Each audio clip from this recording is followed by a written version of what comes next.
Okay, I think Andrea was around and some other colleagues. I don't know, Lara? Lara, were you around in the morning sessions?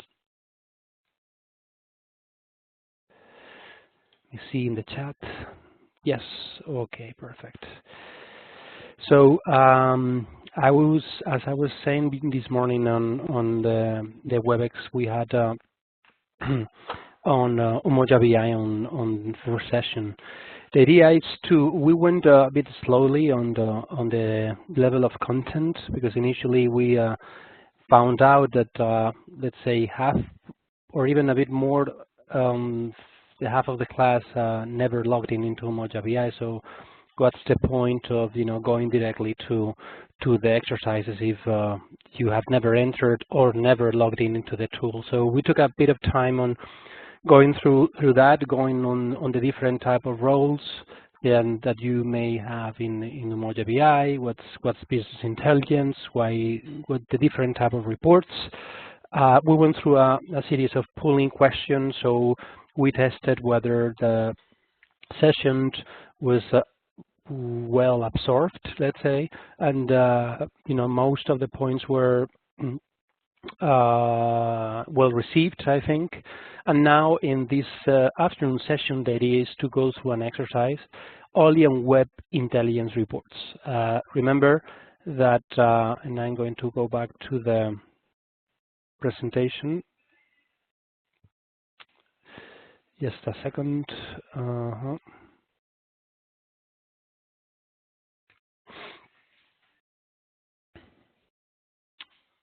I'm opening my presentation. I'm going to share the screen right now.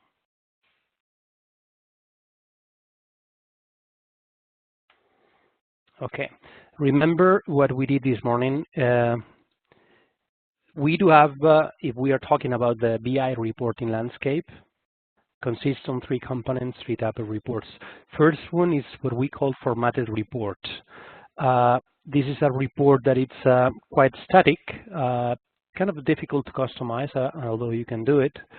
And it's basically to be consumed. The information that is going to be pulled out, you basically use it in another report or in order to draft an analysis. So then we went back to the report itself that basically looks like an Excel table, right? With the logo, the event logo, and the header with the different master data elements that you use initially in the prompt, which is here, right?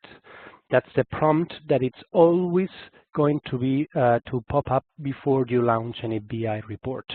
The prompt, it's some sort of a T code in ECC, right? So this is the initial data, master data elements that you're going to include in your report. And then once you click in OK, then the data itself will be pulled out, and then from there you can just work around. So always two stages, prompt and then the report itself. So in a web or formatted report, we always use the same pattern, which is prompt initially with some depending on the report, we may have mandatory fields like these ones, right? If you have mandatory fields, we have here a red arrow. In this case, is valid from, valid to, and the green marks, green checks here will mean that this is a field that it's optional to be filled in case that you want to use it to narrow down the number of data that is going to be eventually in your report, a report just like this. So if you remember well, and let me just check on the exercise, I said that we went kind of slowly in the morning session, so we didn't actually put our hands on BI itself on an exercise, because we wanted to, go step by step and at least make sure that everyone is on the same page in terms of BI, general concepts, type of reports, and type of users, and so on and so forth. Now, this is the time in the afternoon session where we are going to go through this exercise.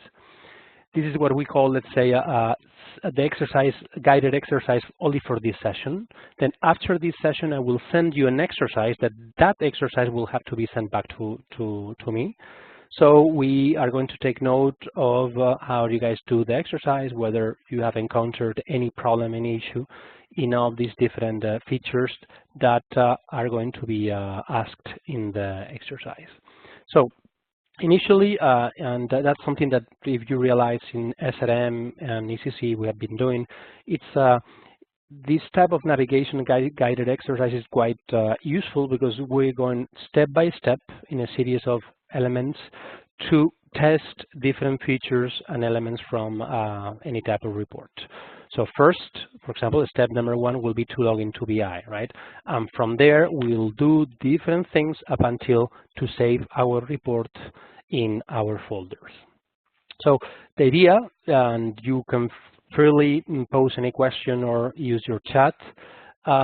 If you don't mind, I will starting from point number 1 up until 22, in case that I will be explaining what I'm doing, and at the same time I am recording this session. So after this session, the 2 links on YouTube, this morning session and the afternoon session, will be sent out to you, so you can follow both sessions. The one in the morning, more theoretical; the one in the afternoon, more practical. At the same will apply tomorrow for analysis workspaces. Can I start? Any comment, any question before I start, guys?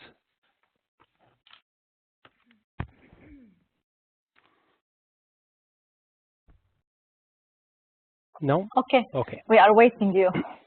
Okay, Thank perfect. you. Thank you for the feedback. Because Welcome. sometimes I wonder whether I have muted myself and you guys don't hear anything.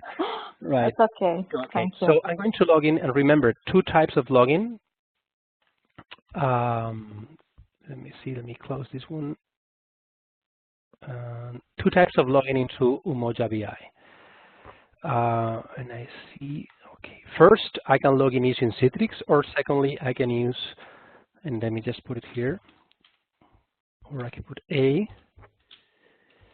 Citrix, or B, the BI Launchpad. Okay. Yeah, some of you are saying in the chat that the second one, using the BI Launchpad, didn't work using your credentials. Remember what I said. This is the URL, biumoja.un.org. First, initially, the system has to be at P1B. That's the system used in production for BI. Secondly, your username will be your EADMS credential, and then the password will be the one for production. Remember, production password is not the same that you are going to use in Umoja. And that is saying that the URL actually was not even working for you. If that is the case, just contact your service desk if you're doing that in your mission. Maybe you have some cookies or some security settings that they have to be turned on or turned off. But this URL should be working fine within the UN premises and obviously outside if you're working from home. Sorry, So from home or but from it's okay. anywhere. I tried it. It was successfully opening. No problem. So you worked perfectly. Yeah, Worked out. Yeah. Good. So I'm going to log on.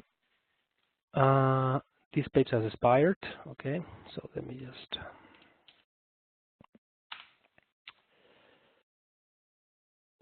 I'm going to log on now, and as I said, you are just here 1 click away of BI. Good things. As I said, bandwidth, usually it's faster. It takes less time to launch reports, goes faster in every sense, and then you're bypassing Citrix, right? What you cannot do, you cannot work in BI and ECC at the same time, right? So for example, imagine that I'm at home, I'm using my personal laptop. I have never installed Citrix in my laptop, but I can access a BI using this URL, and I have my user and my password. I can work in BI, yes, no problem. But let's say that I want to go and change to ECC or SRM because I want to double check some data. I cannot do that because I have never entered, I have never logged into with Citrix. So Pros and cons, but usually in the exercise, and even when we are all together in Valencia doing the exercise, we are going to, usually to bypass Citrix because it's faster and easier.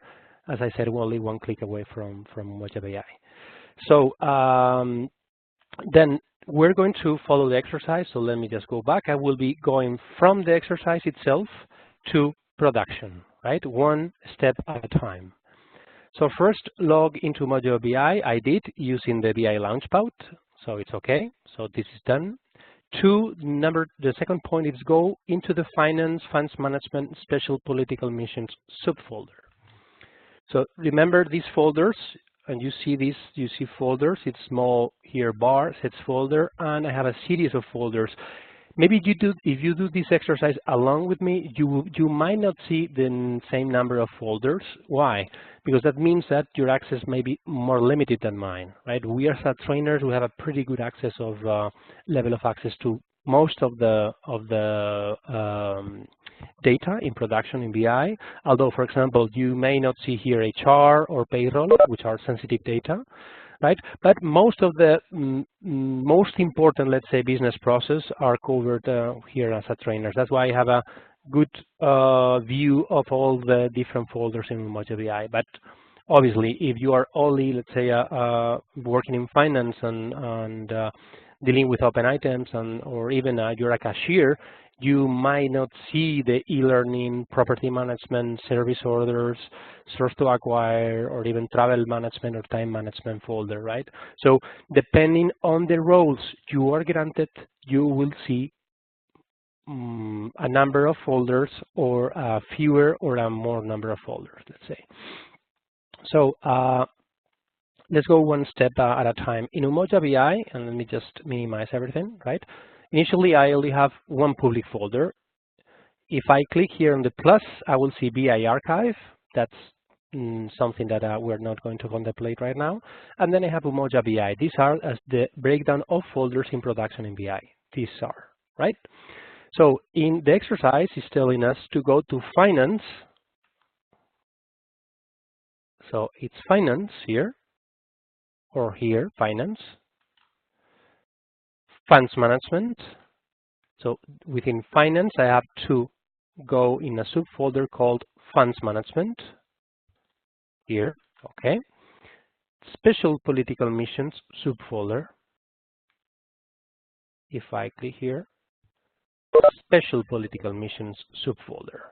So I have navigated from finance to funds management subfolder to special political missions. And I have here 7 items, 7 web intelligence reports. You see, this is the type of report. The title of each of these reports, description, who created, and the date when it was created. So if we go back to the exercise, this is done, so marked. And point number 3 is telling me, launch the report, status of expenditure by commitment item. Status of expenditure by commitment item is the number 6, this one. It's a web intelligence report. If I double click,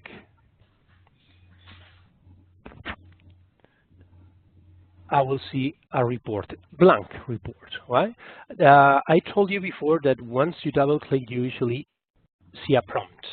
If for whatever reason the prompt does not appear, you force the prompt by clicking here on the refresh button over here on the navigational menu. If I click here on the button, I'm forcing the system to initiate the prompt. Okay, so you have all these things explained here in the different slides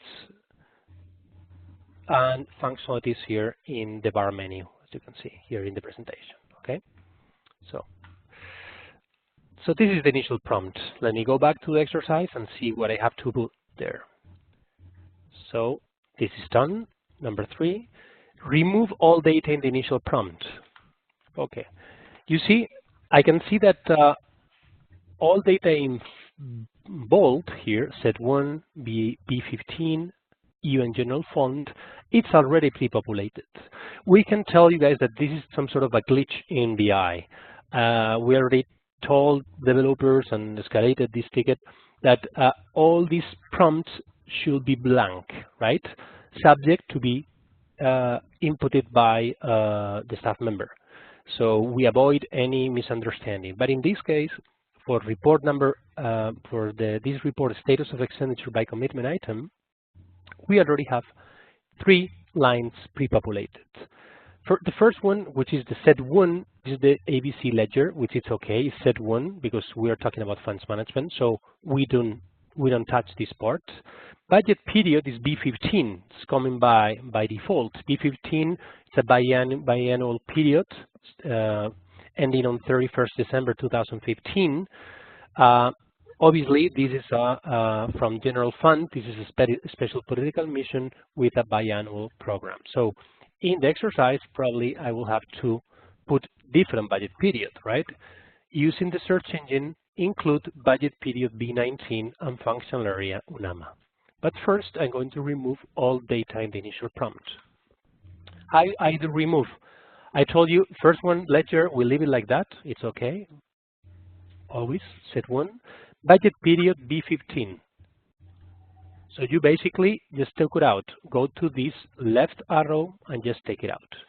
I told you before in this morning, remember that once you see a series of data here, kind of like a description, basically it's telling you, in order to retrieve all master data elements for this particular item, budget period, you click on the star and search for it.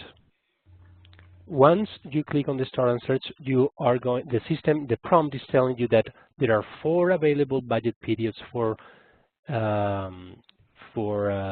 special political missions, from B13 to B19. The exercise is telling us, please use B19. So how do I enter B19 in my prompt? I select and I put it on my right. B19 now, you see, it's in my prompt.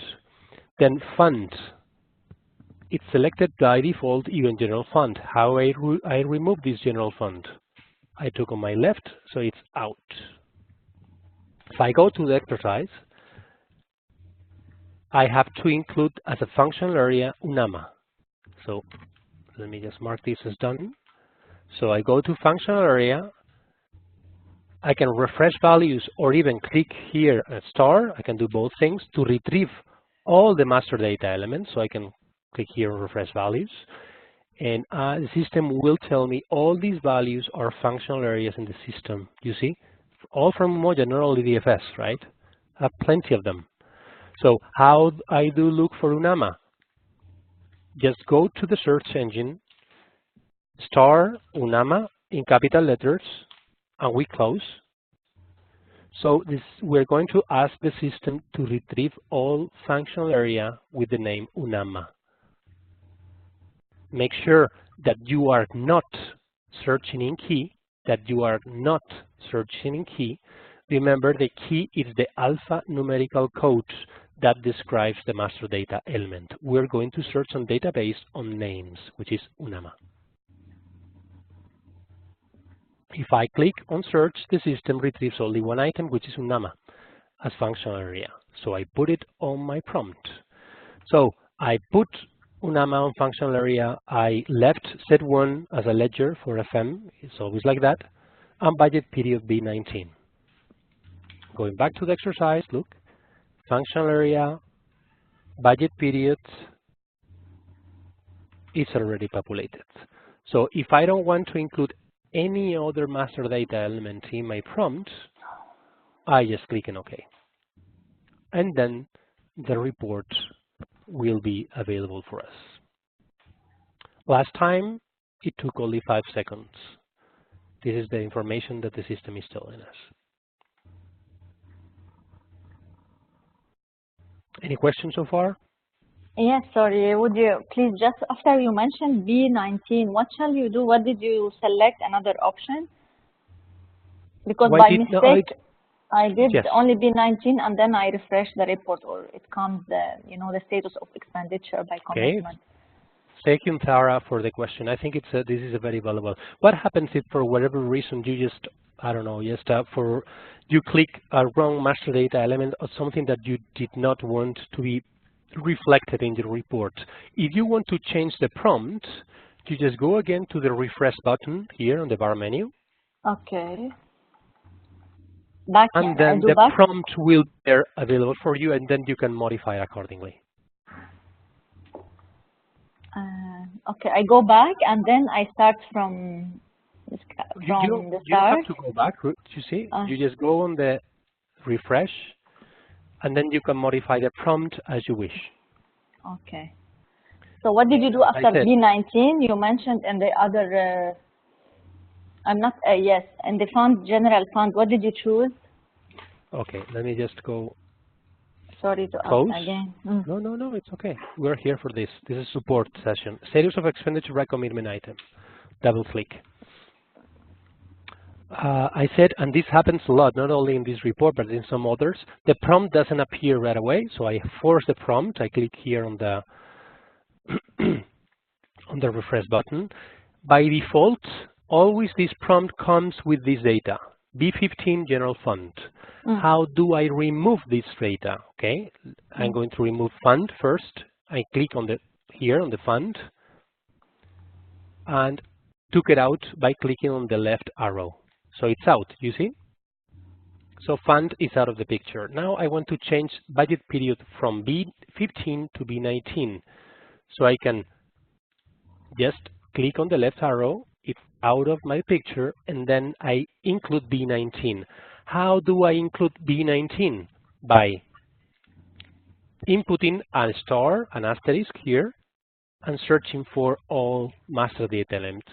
Basically, you are forcing the system to tell you all data in that particular master data element by inputting here a star. So you select B19 and you drag it to your right. So now B19 is in my picture. Moreover, if I want to put UNAMA as functional area, I click on functional area, I refresh all values, I can see all values here, I can look and scroll down and look for UNAMA, but if I don't want to waste my time, I can just go to the search engine here underneath. Star is a good ally, always. UNAMA, star, search engine, UNAMA is now in my picture, and I put it in my prompt, so UNAMA is there, budget period B19 is there, and now I can launch my report. If instead of UNAMA, I just committed a mistake, I want UNAMI, I go again to the refresh button, I go to functional area UNAMA, remove UNAMA, and look for UNAMI, star, UNAMI, star. And I have here not only one, but 5 different master data elements. UNAMI, peace process, security, but I have here only one UNAMI, which is basically covering my mission. I go there, and I click in OK. And the data now, instead of UNAMA, will be for UNAMI, you see? So, in a nutshell, the refresh button will prompt the initial prompt for you to change accordingly based on your needs. Now I'm going to use UNAMA instead of UNAMI to follow the exercise. And you see, by the way, I'm going to take advantage of this. You see, remember this key, right? This icon here, close to the refresh values. If I click here on the key, you see in parentheses, you see an alphanumeric code. This 15BC0004, it's the functional area corresponding to UNAMA. You see? So if you click on the key is telling you which is the alphanumeric code for UNAMA as functional area. So I put it on my prompt, clicking OK. Still, budget period is B15. I have to change it.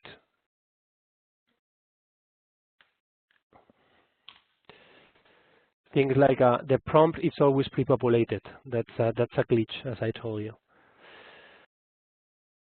So B19 there. I took out general fund out. So I have B19 and UNAMA, and now I'm sure that the report is for B19 and UNAMA. So this is the report. Is it clear so far? Yes. All right. So go back to the exercise here. So here, point number 6. Create a prompt variant called test variant your name. Here. Okay. Here you can create a variant as we did it with Brian in EZC. Variant basically, it's a way for you to save initial parameters of the prompt or the query in order not to populate all over again every time that you launch this report. In case that you want to launch this report every single day, you have your variant already created. So a way for you to save this variant, it's going to the prompt, select the values that you want. Again, I remove B15, select B19, remove fund out. So it's UNAMA B19, and here you see a floppy disk. It says create prompt variant. If I click on there, the system tells me, please give a name to your newly created variant. And I can put here UNAMA test Daniel. I click in OK. So I'm saving my variant. It's over here. If I click here on the match code, I see that I only have one variant created called already UNAMA test Daniel, right? So I'm going to close the whole report, and I'm going to use my newly created variant to show you that it's there. So status of expenditure by commitment item, I double click.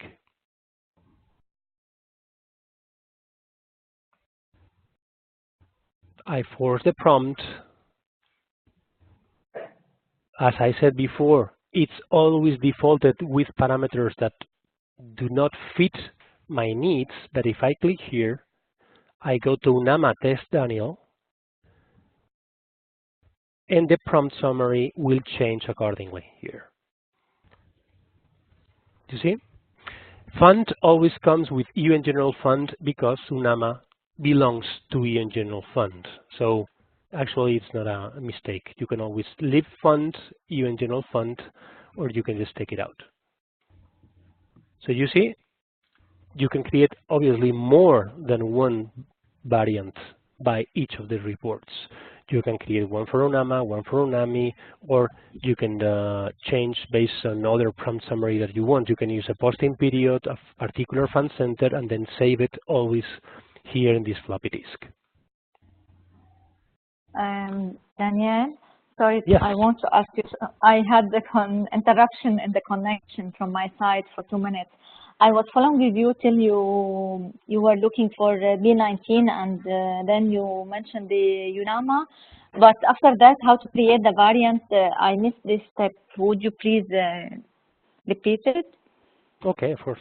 Let's say that this is, I want to create another one, right? For example, instead of UNAMA, I want to put UNAMI. So I remove UNAMA here, and I'm going to look for UNAMI previously. So UNAMI, star, look for it. I select UNAMI, and I put it there. So what do we have here? Functional area UNAMI, budget period B19, fund, general fund. It works for me. So I click here on the floppy disk, create prompt variant, the floppy disk with a plus. I put a name to it. I can put here UNAMI test variant. Click in OK. And it's there. If I go here to the match code, I see two. The initial UNAMA test Daniel and the just newly created UNAMI test variant.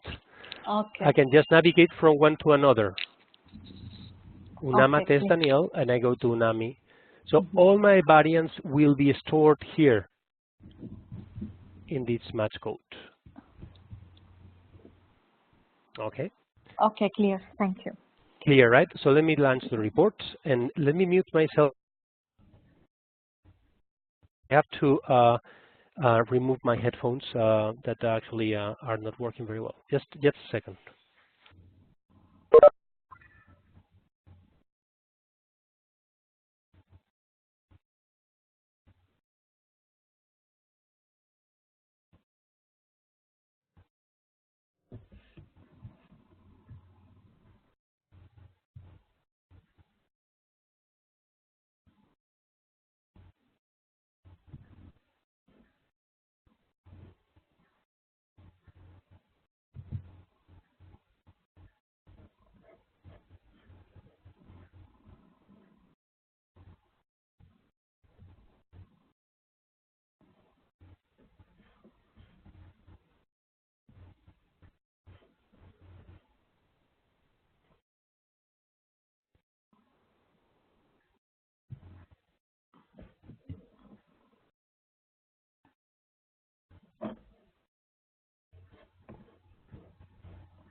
Thank you. I'm back here again.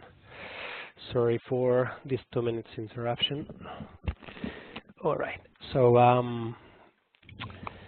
as I was saying before, I just created my report based on functional area UNAMA, budget period B19. And this is the report that I can see. This is a web intelligence report or formatted reports or WebI report. Okay. So let me go back to the exercise that I was following. I create a prompt variant with my name. I save the variant. Remember how I did it. I close the prompt and the report. I reported there. I launched the report again by looking the newly created variant. I launched the report with my variant. So I did all this from 7 to 11 now, just before, right? And remember that you can always change your prompt by clicking on the refresh button here.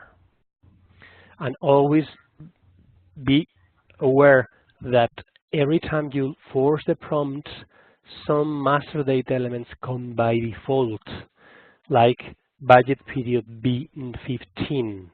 So if you want to change any other parameter here, be aware that B15 is there. It's not in my report because here the budget period is B19, but every time that you want to change your prompt, some master data elements come by default. And as I said before, this is a glitch in the system. This is something that should not occur. So anyways, going back to the exercise, point number 12 is telling us to drill down, expanding all hierarchies. Okay, in some of the web intelligence reports, basically we are talking about some sort of a Excel table, let's say, with different columns and data, figures contained in it. Some lines have a plus here, meaning that if I click on the plus, I will have some other elements underneath in terms of hierarchy, right? I can go one by one, right? If I click here in other staff cost, I see a series of commitment items here underneath other staff costs with classes, more commitment items here, you see?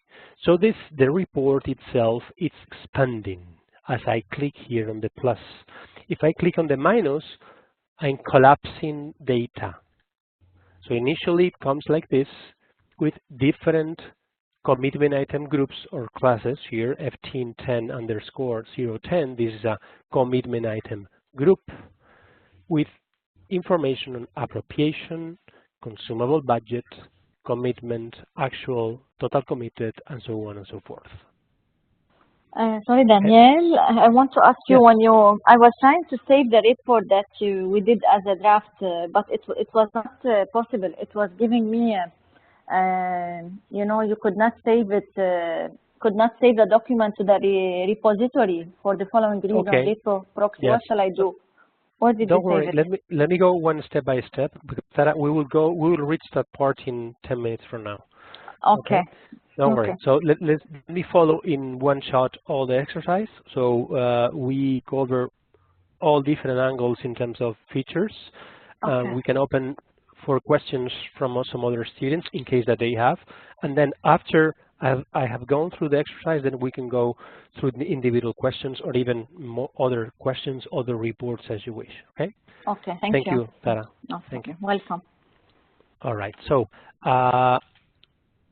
number 12, drill down, expand all hierarchies. So I can expand one at a time, remember, as I said, and then you have to scroll down, go to the next one, so it takes more time. So how can I expand in one shot all hierarchies? Remember, originally this is the report. If I go in this first column and I right-click in any part of this first column, because in the second one it changes, right? If I go to the second one and I right-click, then it changes. So let me go right-click. You go to hierarchical navigation or expand all hierarchies. So if you select expand all hierarchies for all different lines in the report will be expanded. Now the report, instead of, I don't know, 12 lines, maybe has 500 lines. You see, I'm scrolling down here. And I have a total just at the button here. So I have expanded all hierarchies by right-click, hierarchical navigation, expand all hierarchy.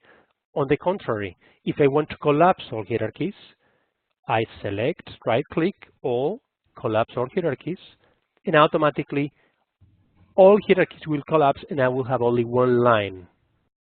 Regular budget all, but if I click one, then I will see originally the report as it was launched with different commitment item groups, and then I will have commitment item numbers within each of these groups. Okay, so drill down expanding our hierarchies is quite easy. You can do one at a time, but it takes time, or you can right click in the first column, hierarchical navigation, all expand our hierarchies. Okay, I think it's quite easy, that part. So that's done. Freeze header rows. That means that sometimes when you expand all hierarchies, here, if I expand all hierarchies, and let me just close my Outlook, otherwise it's gonna make all this noise. I want to go all the way to the bottom to see the totals, but I'm losing my headers. You see, if I scroll down, I don't know what this $46,957 mean. So if I go to the freeze panel, usually all the different features are here in the bar menu. If I go to freeze header rows, and I click there, the headers will be always visible as I scroll up or scroll down. So it's a way to freeze the panels and have always visibility of what means all these different numbers, especially if I have plenty of rows or lines in my report. Always very, very useful, right? But you can freeze as well in case that your report is very wide in terms of number of columns, right? If you have to scroll to your right much more than now, then you're losing a bit the information here on your left panel, right? So if you want to, let's say, only freeze the first column, click here on the arrow, freeze left columns 0, it's no column has been frozen. But if I just click on number 1 and I go to my right, you see my first column it's freeze. So I always know as I scroll to my right what the numbers means, right? In this case, these 97,200 are its appropriation for grants and contributions. 620, it's the actual expenditure for grants and contributions. If I scroll up, always my header will be visible. So freeze button here will give you the possibility to freeze the header rows or any type of column. Not only the first one, but up until the 5th column. If you want to remove the freeze columns, you just click 0 in the columns and click again on freeze header rows and it will disappear, right?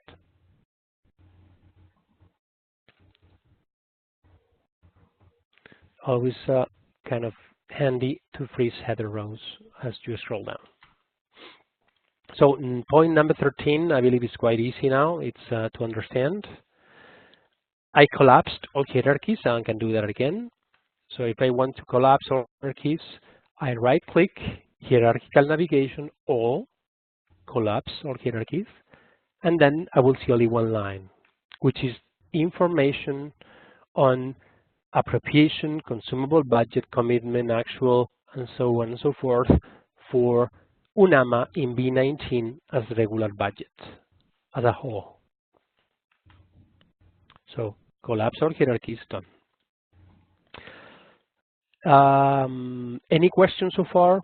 Anything in the chat? I don't see any questions in the chat. Is so far clear?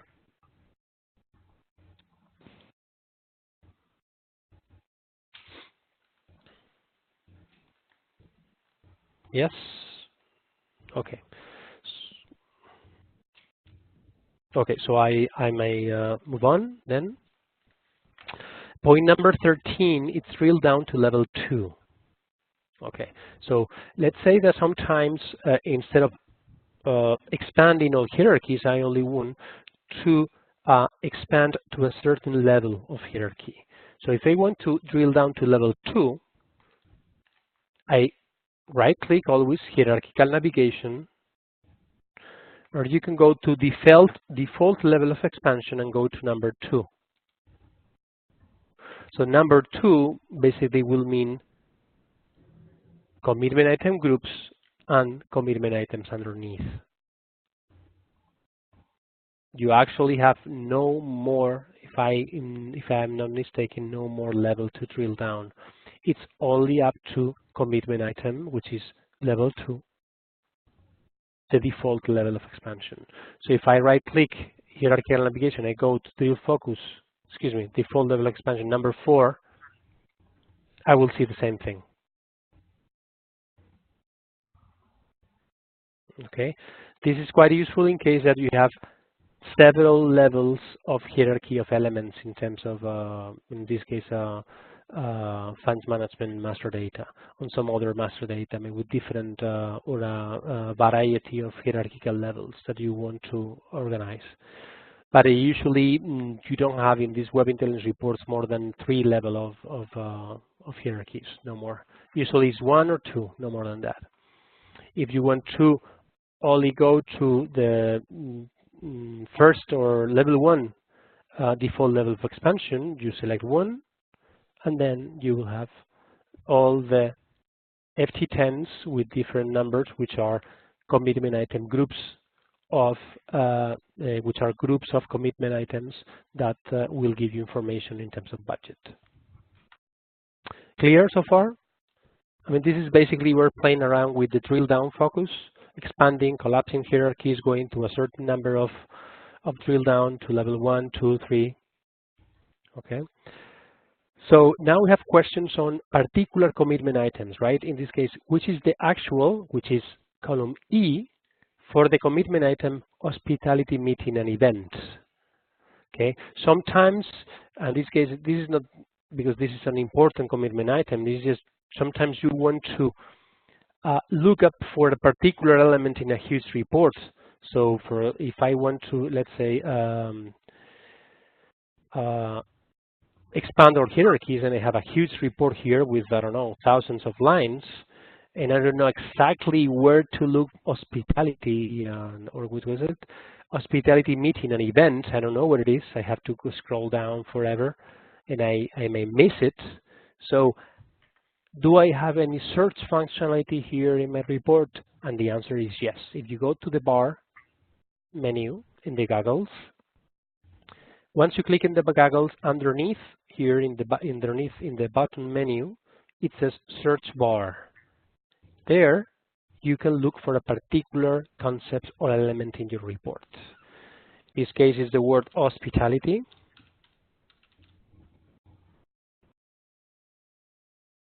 You click on the goggles, and the system will highlight as many items with the name hospitality as there are in the report.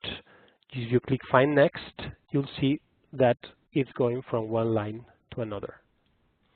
In our case, we wanted to look for commitment item hospitality meetings and events. So hospitality meeting and event is this one. This is the commitment item 71101020. And I have information on the actual, which is column E, commitment and actual. Column E, it's $8,953 as total committed for this particular commitment item. So not only in this case, but if you want to look up for a particular concept in a huge report, in a huge web intelligence report, always these goggles on the top on the bar menu are quite handy.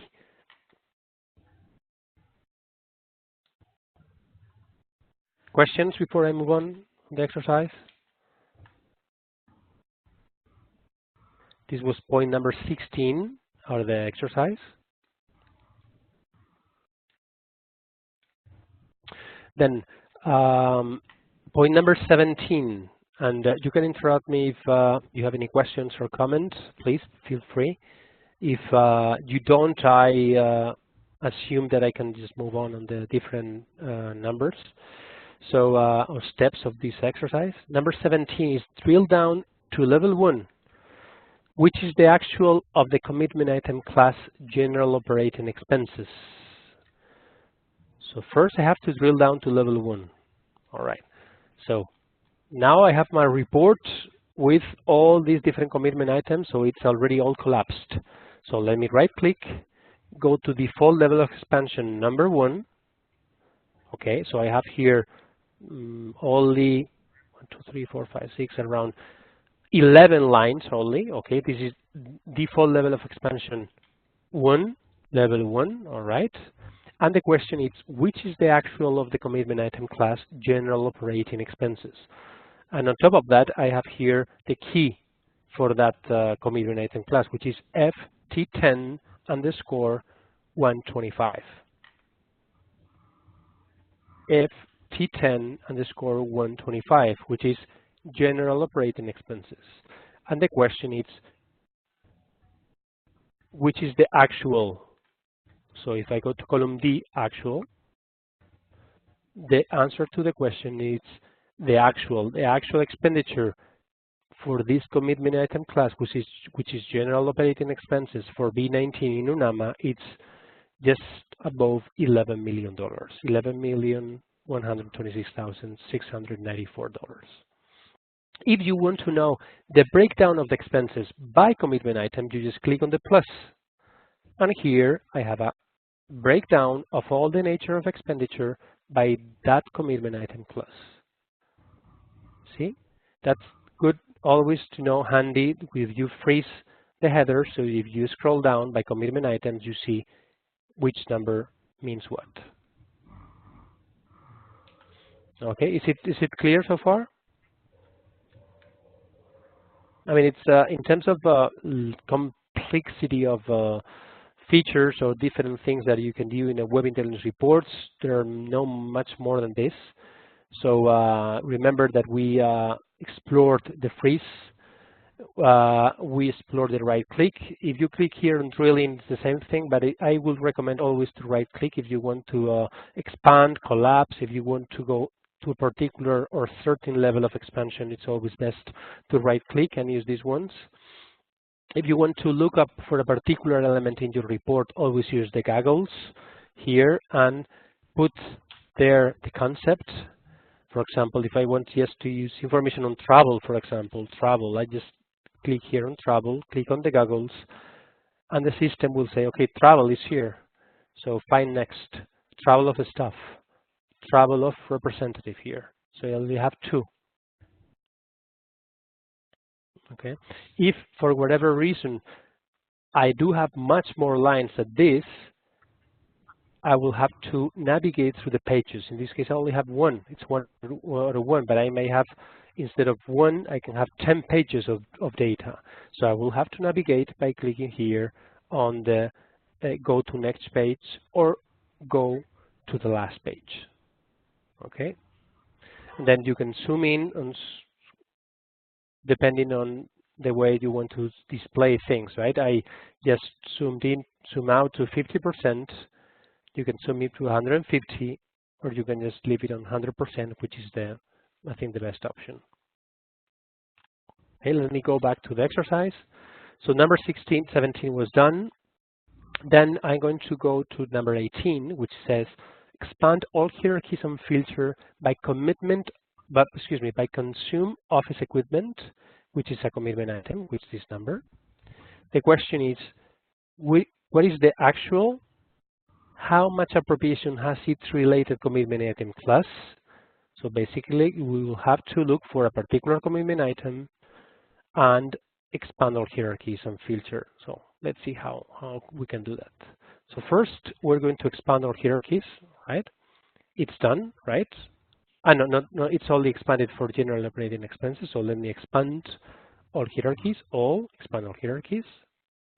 So now I'm sure that all my report is already expanded with all these different lines and rows.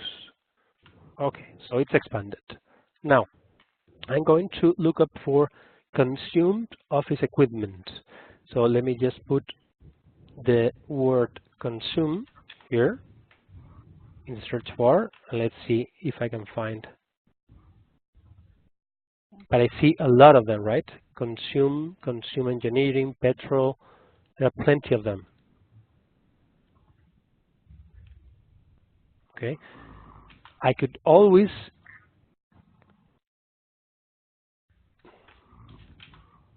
look up. Let's see if this works.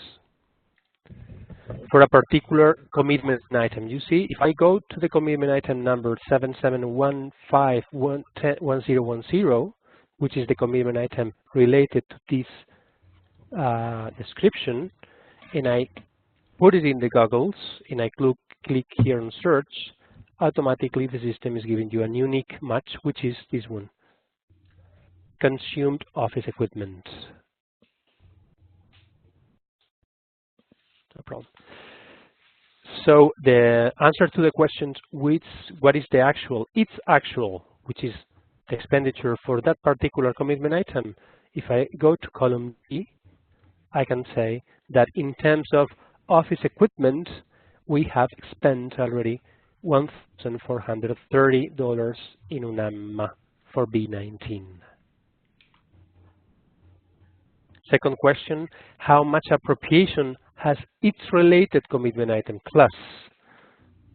Okay, this is something that we will do on day one when we are here in Valencia all together. Basically, you have to go to the class related to this commitment item. So you have to scroll up and go to the class, you see, which is furniture and equipment.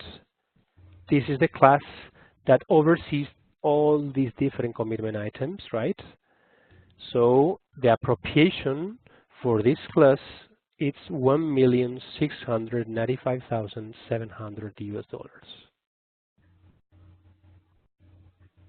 You see, so you can look up for description, or you can look up for numbers in terms of commitment items. I have a question here in the chat from Jacqueline. Jacqueline is asking, why you just did research for the consumer office equipment, but the question had said filter.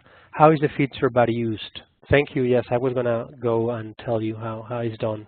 Thank you, Jacqueline, for reminding that. Okay, that's in the case that if you want to look up for this particular commitment item, and let me see, it was consumed office equipment. As I said, I put the commitment item here in search bar, and this is what I found. But you can always go to the filter bar. Okay, how it's done? Let me explain. Once you click here in the bar menu, filter bar, automatically you'll see a second bar here with an icon, which says, click icon to add simple report filters.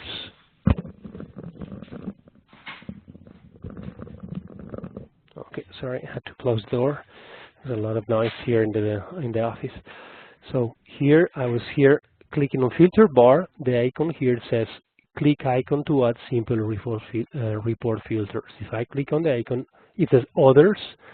Here I have plenty of different columns to filter my reports. Okay, from budget period to RVO, budget end, date calculation, fund display, and so on and so forth. So you see that commitment item keys here, and I do have the number of the commitment item, do I? So let me go to commitment item key, report data, and there you will have all the values related to commitment item key. So basically you are inserting a filter here. The number was 77151010. So you can go there and look at for it. 77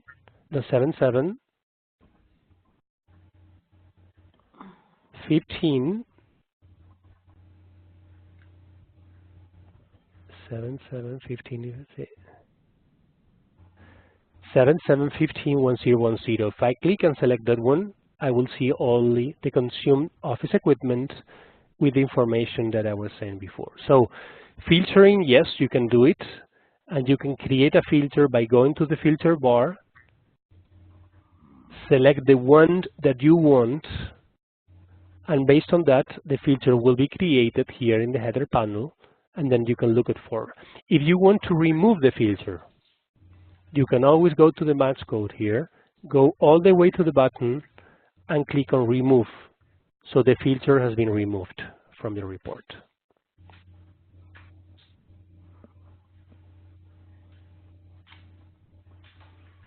Okay. So,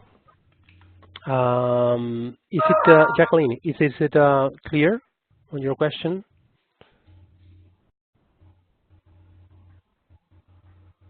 Thank you, Jacqueline. Okay, so this is applicable not only for this report. What I'm saying in this session, it's applicable for all web intelligence reports, regardless whether we are talking about funds management, finance, supply chain, inventory management. Always, all these reports will behave in the same way. So once you understand and know how to use these different features, relax, you'll know how to navigate 100% regardless the master data elements, the business, and the folder that you're in. Okay, so that's for filter bar. You can include more than one filter. So let me just click on filter bar, go to others. I can put commitment item key. That's, you see, is there, but I can just click on another one. I can select, I don't know, budget period, for example. You see? So I have here one way to filter, another way to filter. I have no information. I can just insert different filters elements, and all of them will be appearing here on a sub menu bar on the top. If you want to remove, just click there, go all the way to the bottom, click on remove, and they will be disappearing from this bar menu. In this case, I have a lot of commitment item keys, all the way to the bottom, remove, and then all of them will be disappearing. Okay. So that's done. Point number 18. Then number 19 is searching the report the term OE training IT skill. What is its total committed? We're basically doing the same thing all over, right? Let me just, you can just copy the whole thing, go to the search bar, paste it, and look for it. OE training IT skill, this is the commitment item, right? Key 74141020, and the question is, what is its total committed? So total committed, I go all the way down, it's just slightly over $4,000, $4,034. So that's the answer to the question. So quite useful, this search bar, in case that you want to look for a particular term or key or number displayed here in the first columns. Okay, so that's done. Then we're going to touch base on the part of exporting your report to Excel. Okay. There is, let's say, a rule of thumb on all this exporting experience in BI, which is the following. Basically, it's what you see is what you get, meaning that if you have expanded all hierarchies and you export to Excel, you will see a huge report with all lines, right? And let me do that. Let's see that I have expanded all hierarchies now. How do I export to Excel? Do you see this icon? It says export, file type, Excel, because you can use it in PDF or Excel. Click on OK. And then I can save my report here under this PC, right? So desktop, I can just put here 2018 Reporting Academy, status of expenditure by commitment item, save.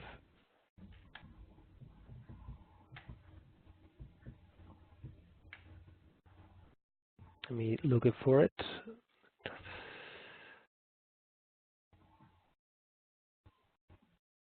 Status of expenditure by commitment item here.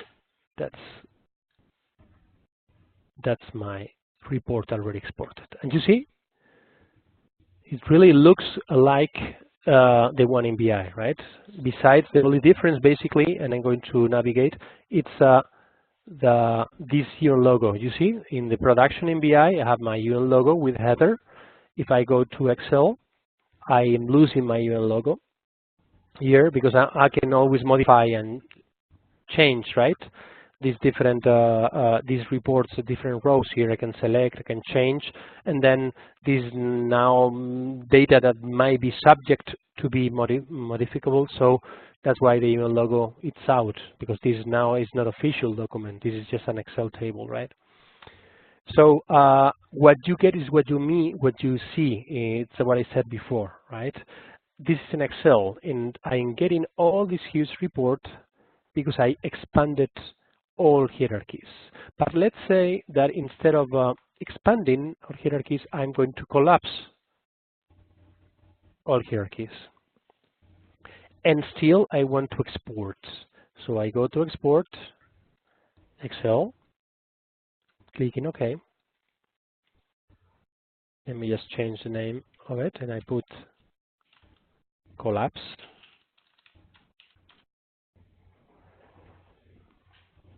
In the desktop, Reporting Academy here.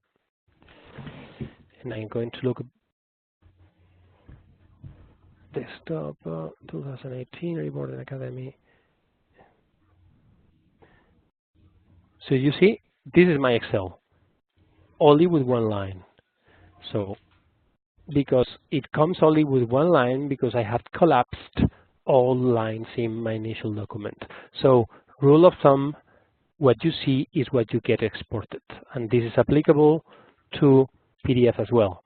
So if I want to export instead of Excel to PDF, clicking OK. In the same folder,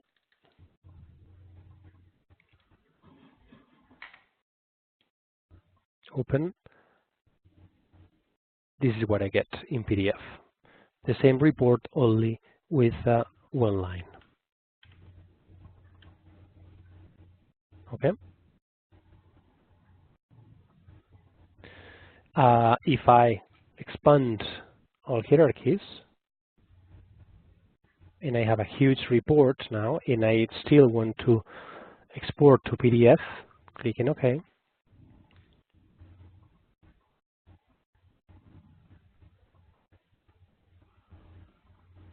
Then my report in PDF is going to be huge. Instead of one line, I'm going to have here plenty of lines. You see, and I have 6 pages of report instead of only one, right? And if I go all the way to the bottom, I will see the total value of the report with values by line, by different columns here. So please, that's the first, let's say, rule of thumb while we are exporting to Excel. Very, very important, okay? And PDF. Another very important feature, especially once we export to Excel. And let me see any export in this path, status of expenditure, the other one. Okay, remember I had exported to Excel this huge report. If you navigate through these different figures, you realize that all of them are numbers, right? And obviously they are figures, numbers. But if you see this column, for example, and let me just highlight in yellow, this column, it's C plus D. So this column will be commitment plus actual. So 5 million for the first line, $5.8 million plus $56.2 million will add up to just a bit over $62 million. So this one plus this one, it's $62 million. But if you realize, if I am here in Excel, if I click on the cell, I see only a number. This is not a formula, right? So let me see if for example, if I include here another column, let me put here another, okay, total committed, okay. And I include here a formula, so it's plus commitment plus actual. If I click on enter, you see it's the same number, right? The only difference between the two, it's that if I go into the cell, this cell, it's a formula. It's this cell plus this cell adds 62. But the one in the report, this is the one in the report, in the one that I have exported, is not a formula, it's a number. So, bottom line, formulas are not exported into Excel from BI. This is very, very important, because sometimes when you see this percentage of appropriation, average monthly cost, you even see here in the header, which is the mathematical formula, you may expect in Excel this being a formula, but it's not. You see, these are different numbers, only numbers. So if you want to create a full formula in Excel, just copy, you see, I just copied the formula, and I can see that this number and this number is the same, but the only difference is the column in red, it's a formula, the column in yellow, it's just numbers. So export to Excel, rule of thumb. First rule, what you see in BI is what you're going to see in Excel. Second rule, the formulas will not be exported into Excel. And then on top of that, once you export and you have different hierarchies, you see that these rows are at the same level. So other staff costs, this one, right? This is a commitment item group. And I do have 1, 2, 3, 4, 5, 6, 7, 8 commitment items under other staff costs. But if you see in Excel, one line and the other are within the same, let's say, line. So in terms of hierarchy, you do not realize that this one, row 15, falls under row 14. Am I explaining myself? Are you guys following?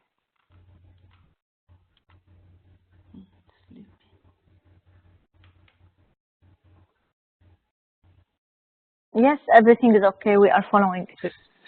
Perfect. Okay, thank you guys. So thank you for the feedback.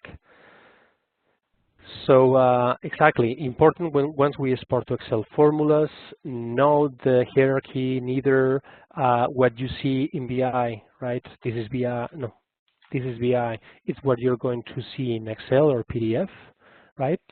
But as long as you are aware of all those things or those tricks, you are perfectly fine in terms of exporting from a web intelligence report. Okay, so let me go back to the exercise. So export the report in Excel and PDF and save it under your name. Okay, so I did export both of them. Okay, and I had saved it in here in my folder, right, in my own private folder within my BDI, right?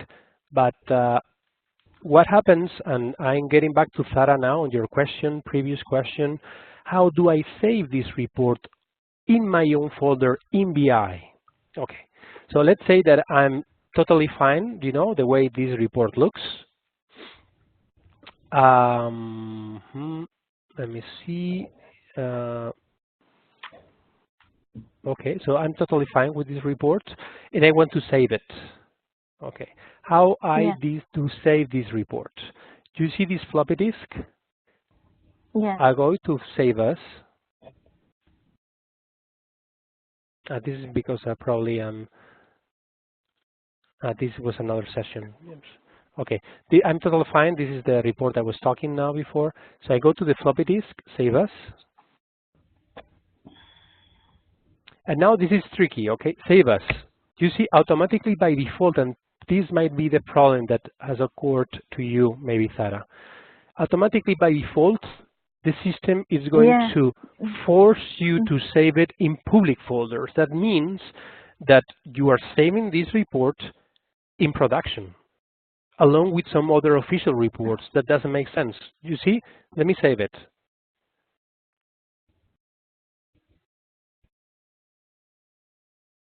Could not save this document to the repository, of course. I cannot save it, so let me save it again, Save As. And instead of public folders, I go to click on Favorites folder. You see Favorites? These are my own personal folders under my name in my own private BI page. If I click on the plus, I have created here different subfolders related to other academies and my work. Right, so let me open up this a bit more. Here I have plenty of subfolders and some other exercises and some other reports that I have saved previously, okay, some other years. Okay, let's say that I want to create, I want to just put in test in this subfolder. I want to save this report under my favorites folder in the subfolder test. File name will be the same one as the name of the report, called Daniel Unama, for example, and I click on Save.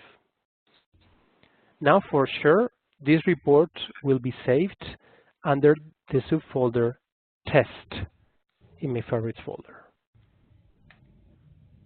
You created folder under favorite, new folder Test.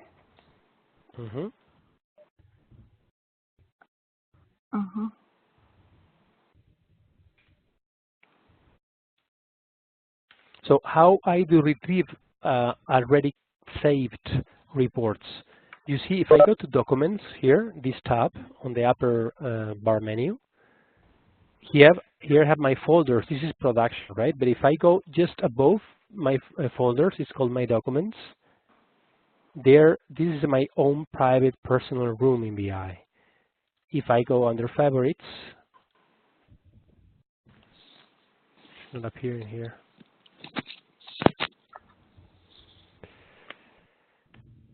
See. Let me just log it again, because maybe the whole session was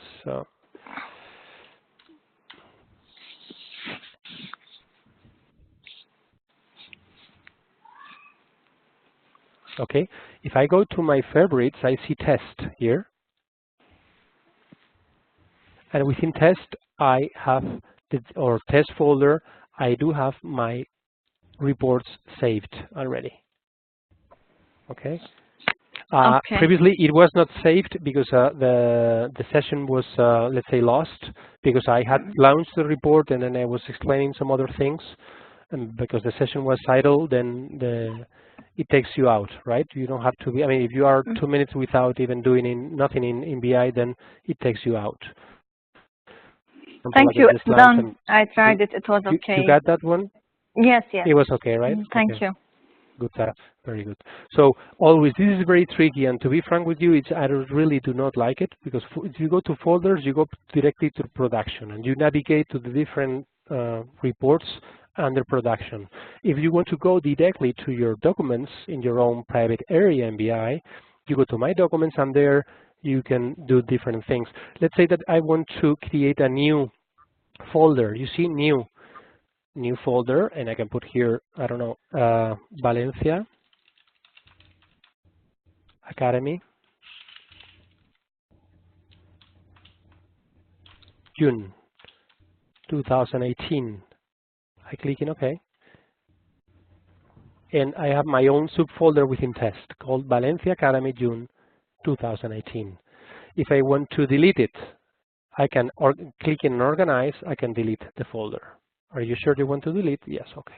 So the subfolder was removed. So you can organize your folders or subfolders depending on the type of reports or the data contained in one of those reports. Always within your My Documents line, because if you want to navigate into production, again, you go to folders, and there you can find the breakdown of the different subfolders in production in Umoja BI. Okay, so that was number 22. Claudio has a question. Let me see, Claudio. Claudio, I did the exercise from the office and it was a little bit of a mess. The instructions were not clear. For example, when you asked to remove all data, you forgot to tell us to change ABC Ledger from 1 to hashtag. I saved my report on my favorites, why I should take the snapshot of my inbox and where to put the answers to my exercise query. Okay. I've saved report, query. Sorry, mate, I've just connected. Okay, no problem, Claudio. Yes, let's go step by step. Once, let me go back to the report itself. It was in finance, funds management. It was in special political missions, status of expenditure by commitment item. Remember, Claudio said that in the beginning that, I don't know if you were present there, but the prompt does not pop up. So we click on the refresh button and automatically you will see the prompt with some initial data defaulted. The ABC Ledger, we leave it like that. We don't change, okay? Although you may have different possibilities here, we leave it in set 1. Set 1, it's the ledger for funds management or for budget data. So we don't change that part, okay? Maybe, and you are right, when I said remove all data already pre-populated, you took for granted that I already had to take set 1 out. Maybe it was my mistake. So I will tell you. Yeah, no, yeah, exactly. Oh, yes. I should have said remove all data except with the exception of ABC Ledger, which has to be set 1. Okay, but I just want to drag your attention to these prompts in Web Intelligence, that most of them they have some sort of glitches sometimes with pre-defaulted, already defaulted type of master data elements that is difficult to get rid of. So you always have to pay attention of what comes by default, right? Especially if you're clicking here on the refresh button. Okay, thank you, Claudio, for your question. So we went through the exercise. What I'm going to do, I'm going to send to you this another exercise. It's going to look the same with some other report in funds management.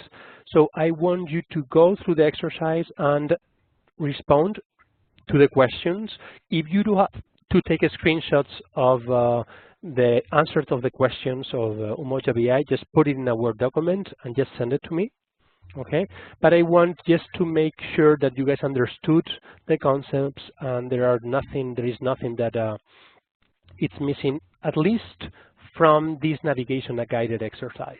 Because once we are together in Valencia, we are going to initially ask you questions about some reports, and we are going to take for granted that you know all these things, at least that you have used them. Okay.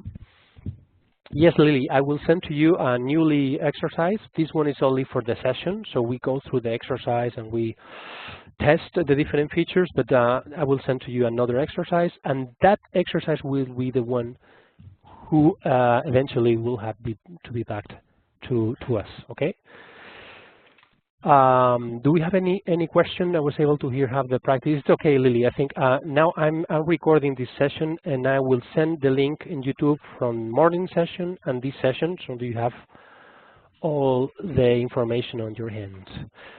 I want to make sure that everyone is in the same line. Do we have any question before we close down?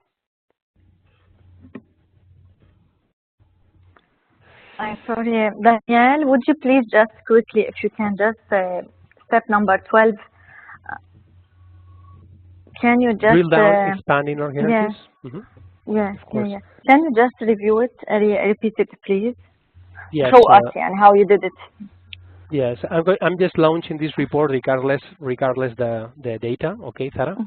Yes. So let's say this comes by default. It comes like this, right? With several commitment item keys, which you can now. I am telling you that these ones are commitment item groups or classes. So these are like bags of commitment items. You know, places where we accumulate nature of expenditures, commitment items. So that's why if I click here on the plus, I will see different commitment items under this particular class. But this is applicable not only for one, but for all these different lines. So if I want to expand all lines in one shot, instead of going one by one, you see, one by one, if I just right click on the first column, and I go to hierarchical navigation, all, expand all hierarchies, just in one click, I'm making sure, let me see, because it's thinking, I'm making sure that all the reports has been expanded.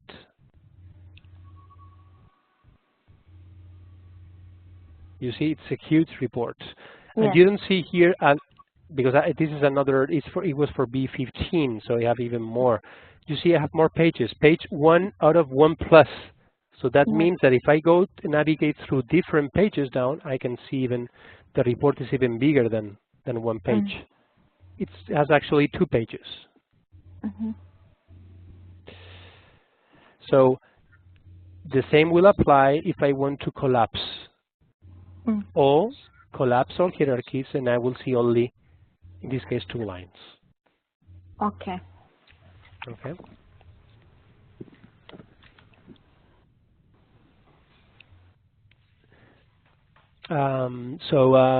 I think that's, I mean, in a nutshell, this is what we will basically be practicing throughout the week in terms of web intelligence reports.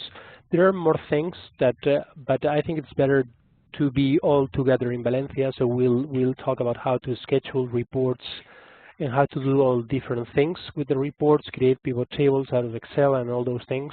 But for the moment, and for the BI session number 1, I think it's more than enough. So you do have WebEx sessions in the morning that it's recorded and saved, and it will be sent to you. Then you have the presentation that I delivered this morning, along with this exercise that we went through this afternoon. But now I'm going to send you another exercise. That exercise is the one that I'm expecting you to give back to me, okay? Before COB next Friday, I think. Okay, at the end of the week at least. So we're making sure that you are following the exercise. Then tomorrow in the morning, I will do another BI session. This will be BI session number 2, and then we will go through the analysis workspaces, the other type of report, the report that are subject to be customized based on your needs, and much more useful, much more nice to play around. Something that it's, it attracts your attention right away, and it's like kind of like implicitly tells you to work around with the data. It's really nice once you start knowing how this works.